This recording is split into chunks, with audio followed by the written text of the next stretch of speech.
What's up, guys? This is Jalen Thompson of the Identity Crisis podcast. Dylan Schweitzer.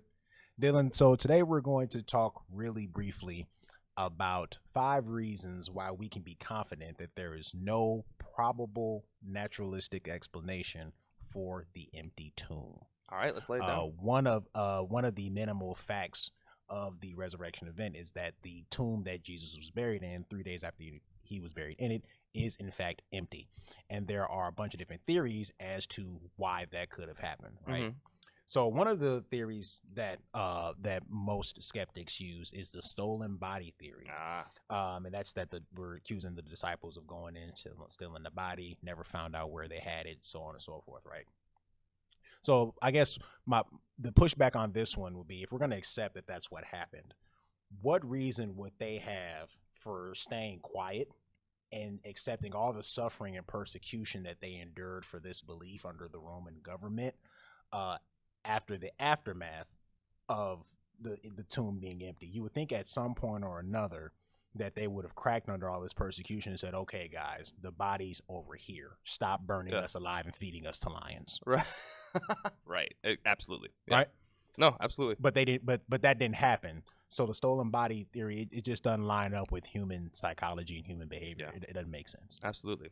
The second one is stolen body theory. Sounds familiar? Let's unpack it a little bit extra. So if we're accusing robbers in general, what valuables were they seeking? And why would you decide to carry away a body? I mean, from being a robber, you're probably looking for goods and things that you can sell off.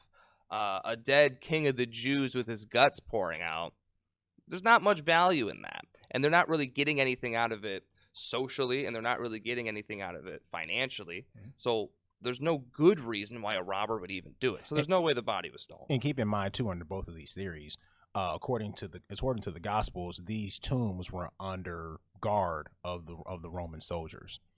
And those dudes are good at killing. Good at killing, and also good at following orders. They were told to guard the tomb. They were told to guard the tomb because of this rumor circulating that, he said he's going to rise again on the third day. We're going to stop that. Exactly. So that doesn't make sense. Third theory is the wrong tomb theory. This is the theory that says that if the disciples went to the wrong tomb, that Jewish and Roman authorities would have to just go to the right tomb, take the body out, parade it around town, and that would be the end of this case closed, right? Mm-hmm. Never happened. Doesn't make sense. And also, we know what tomb that Jesus was buried in. He was buried in the tomb of Joseph of Arimathea. Joseph of Arimathea was a member of the Jewish council. He was a wealthy man, and so we know exactly where he was buried. But that did not happen.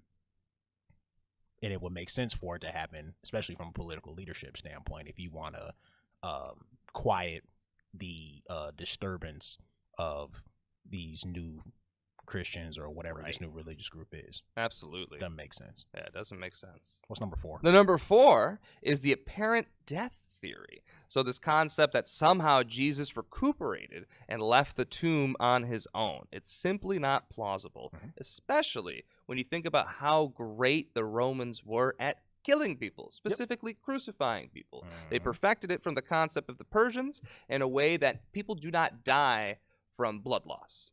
They don't die from the pain. They don't die from dehydration. They actually die from suffocation. And so this extreme concept of being crucified, your back is all splintered up, and then they break your legs eventually, that you aren't able to push yourself up for air. You actually suffocate to death. And then they also stabbed Jesus in his lung and on his side before they brought him down. And of course, all of the torturous pain and blood loss and all of these sort of things. There's no way that after 3 days, after all of that, Jesus magically recuperated, unless he was resurrected. We can give you that, but there's not a naturalistic theory to just bounce back from that. There's not enough Robitussin and duct tape in the world that's going to fix that. I agree with that. And it's also not going to help him push away a heavy stone with pierced hands and pierced feet, broken legs. That makes sense. Nope. Not gonna happen. No, Jesus' legs weren't broken, actually. Yeah, his were, but most other people's were. But they pierced his side and saw he was dead before. Okay. Right. So then our last theory is the never buried theory, right? And so this theory is that Jesus actually was never buried, and that instead maybe he just rotted on the cross, which is not likely. because the Jews had a very special burial custom system.